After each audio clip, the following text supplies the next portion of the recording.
Bismillahirrahmanirrahim. Assalamualaikum warahmatullahi wabarakatuh.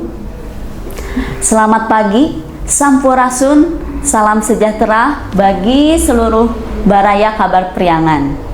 Kembali lagi kita di acara podcast kabar priangan dalam acara Kopi Pagi. Nah, para baraya sekalian, hari ini kita kehadiran bintang tamu yaitu Bapak Mugni Anwari. Beliau adalah Ketua Umum dari Lembaga Penyelamat Lingkungan Hidup Indonesia, Kawasan Laut, Hutan, dan Industri atau KLHI. Nah, lembaga tersebut sudah berdiri sejak tahun 2013 dan lahir di Kota Tasikmalaya. Selamat pagi Bapak. Ya, selamat pagi. Selamat datang di acara podcast kabar priangan Kopi Pagi. Mungkin hari ini kita akan membahas terlebih dahulu tentang profil dari lembaga Bapak mungkin. Oke, silahkan. baik. Jadi perkenalkan, nama saya Mugni Anwari selaku Ketua Umum Lembaga Penyelamat Lingkungan Hidup Indonesia, Kawasan Laut, Hutan, dan Industri yang disingkat LPLHI KLHI. Nah, kebetulan akta notaris kami lahir di Kota Tasikmalaya sejak tahun 2013 dan telah mengantongi izin SK Kumham, dan kita sekarang sudah bergerak di seluruh wilayah provinsi yang ada di Indonesia. Khusus kami konsen di bidang pelestarian lingkungan hidup dan juga pencegahan perusakan lingkungan hidup, dari pelestarian dan juga pencegahannya gitu. Jadi kami di sini mulai dari provinsi Aceh, Kalimantan, di Sumatera, Jambi, Papua, Kalimantan, kami tetap bergerak di bidang pelestarian lingkungan hidup, dan anggota-anggota kami dan kantor perwakilan kami di beberapa provinsi tetap menjalankan visi misi sesuai dengan anggaran dasar dan anggaran anggaran rumah tangga Lembaga Penyelamat Lingkungan Hidup Indonesia. Dan alhamdulillah di Kota Tasik sendiri ini kami berkantor pusat di Kota Tasikmalaya. Jadi seluruh laporan dari provinsi masuk ke Kota Tasikmalaya, karena kantor pusatnya ada di sini. Gitu. Iya, seperti itu mungkin gambarannya. Selain bentuk kegiatannya pelestarian dan upaya pencegahan atau mitigasi, apalagi Pak bentuk kegiatan dari lembaga ini? Upaya advokasi juga kami ada, seperti upaya advokasi apabila ada upaya-upaya perusakan lingkungan hidup yang berakibat berakibat fatal terhadap lingkungan, merusak alam, merusak lingkungan, kondisi lingkungan, rona lingkungan yang ada di daerah tersebut, dan juga berdampak pada masyarakat dan telah terjadi korban, ya sesuai amanat Undang-Undang 32 tahun 2009 tentang perlindungan dan pengelolaan lingkungan hidup, ya kami di situ memiliki hak gugat organisasi. Nah, jadi kami juga melakukan kontrol sosial di bidang juga advokasi juga ada. Selain kami melakukan upaya-upaya class action mewakili masyarakat di beberapa daerah, seperti ada pencemaran air, pencemaran sungai akibat dari kegiatan industri kan, yang tidak ramah lingkungan, dan juga kegiatan-kegiatan penambangan liar, illegal mining kan, seperti itu, dan juga illegal fishing yang ada di laut, dan juga pencemaran terumbu karang, perusakan terumbu karang juga kami konsen ke situ. Cuma khusus di luar kota gitu. Gitu. Ya. Pak Mugni, kan barusan kita sudah bercakap-cakap soal dampak yang terjadi dari galian itu ya. Nah, sekarang upaya apa yang telah dilakukan oleh lembaga yang Bapak pimpin? Oke, baik. Jadi untuk upaya yang telah kami lakukan itu khususnya untuk di galian C yang meninggalkan lubang-lubang, Ya kalau kita lihat dari foto satelit udah banyak lubangnya kayak bulan lah gitu, khususnya Bungur Sari lah gitu.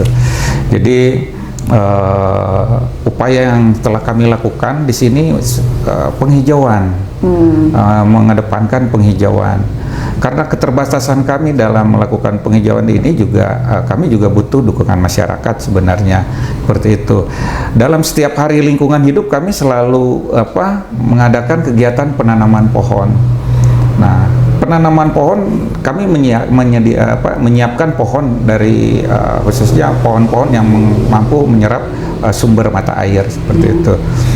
Seperti di Bungur Sari, di daerah Mangkubumi, kan kami juga melakukan penanaman bekerjasama dengan Dinas Lingkungan Hidup gitu. Setiap event-event hari raya peringatan lingkungan hidup, khususnya peringatan Hari Lingkungan Hidup Sedunia, kami selalu mengadakan pohon untuk penanaman pohon tersebut gitu.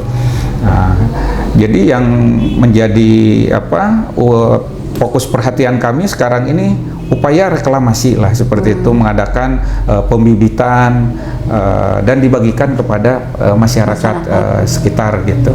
Tapi yang sangat disayangkan juga di sini kalau hanya sebatas nanam, tidak ada dipelihara, sudah nanam tidak ditanam, ditinggal.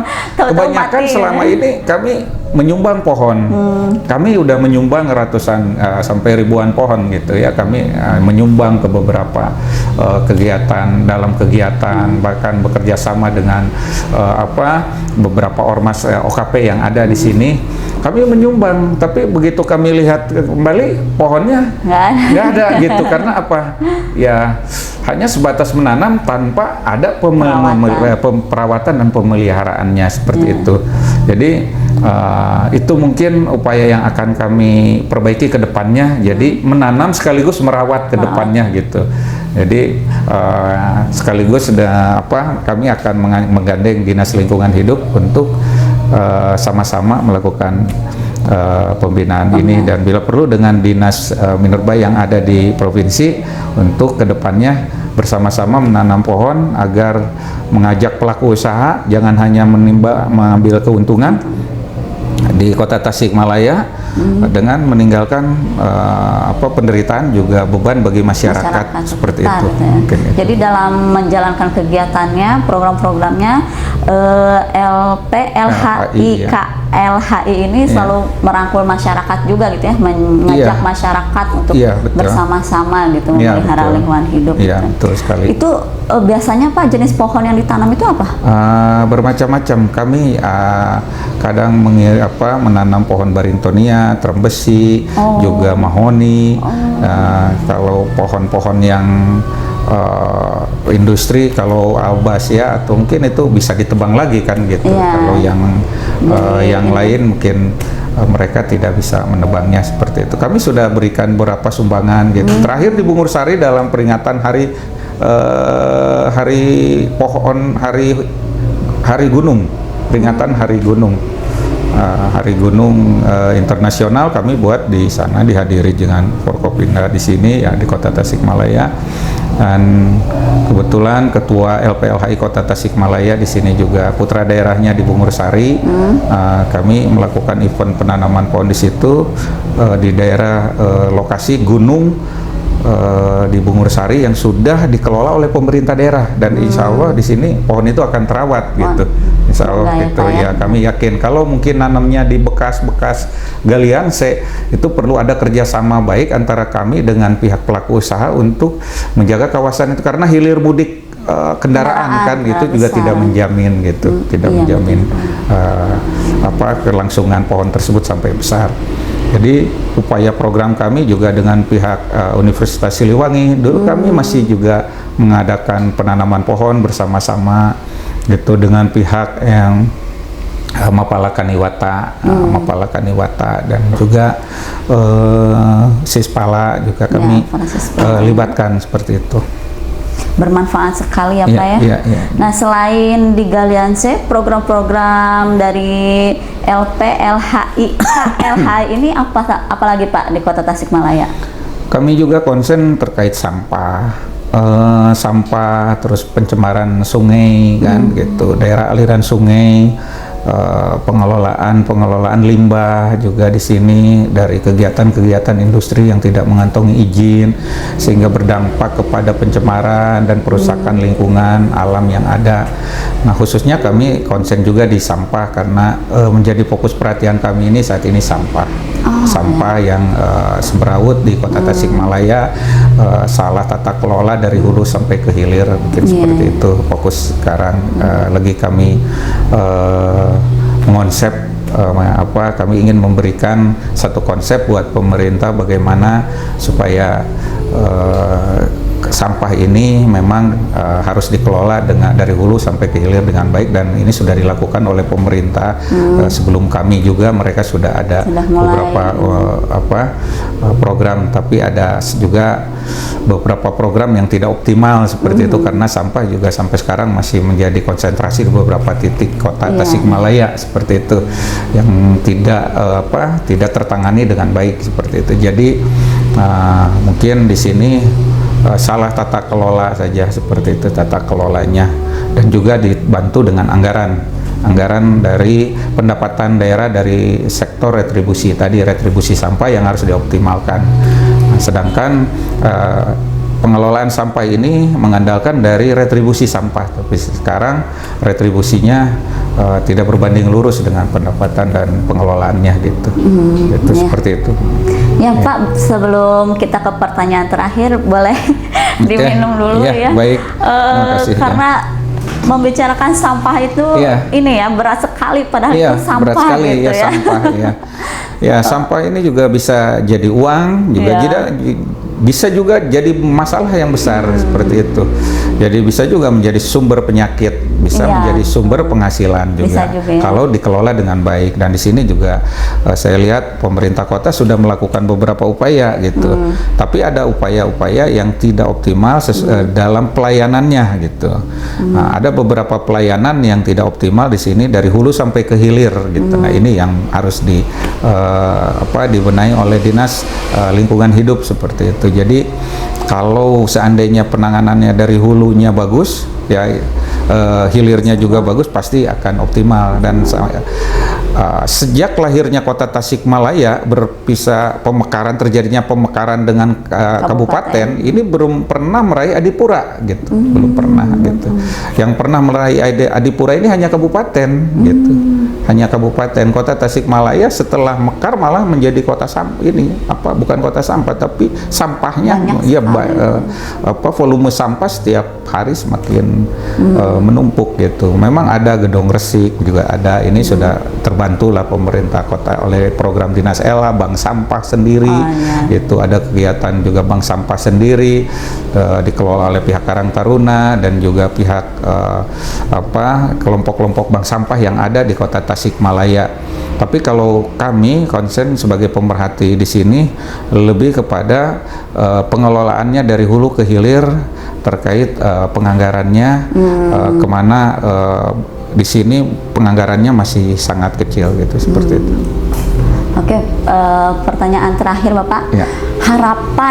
Harapan Bapak selaku ketua dari Lembaga Penyelamat Lingkungan Hidup Indonesia, Kawasan Laut, Hutan dan Industri terhadap kondisi lingkungan di Tasikmalaya. Ya, sesuai dengan moto Kota Tasikmalaya itu kota resik. Mari kita jaga Kota Tasikmalaya ini menjadi resik. Amin. Bukan menjadi kota yang kotor, bukan menjadi kota yang lebih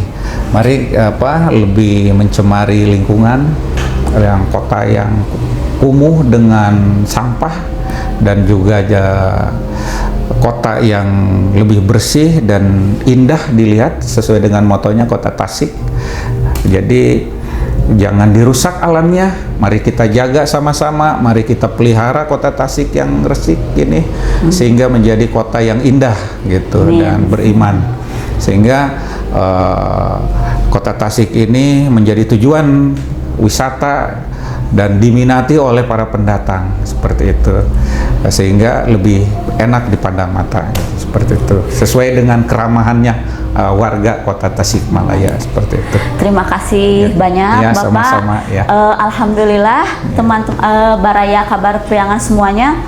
Pembicaraan kita hari ini vitamin sekali untuk kita semua. Semoga apa yang diucapkan oleh Bapak Mugni Anwari tadi, harapannya mengenai Kota Tasik sebagai kota resik bisa terwujud dan kita semua sebagai warganya betah, aman, nyaman tinggal di sini. Sekian dari saya. Wabillahi taufiq wal hidayah. Wassalamualaikum warahmatullahi wabarakatuh. Waalaikumsalam. Bapak, terima kasih banyak ya, sudah datang ke Kopi Pagi. sama-sama. Ya, sama-sama. Podcast Kabar Priangan. Ya.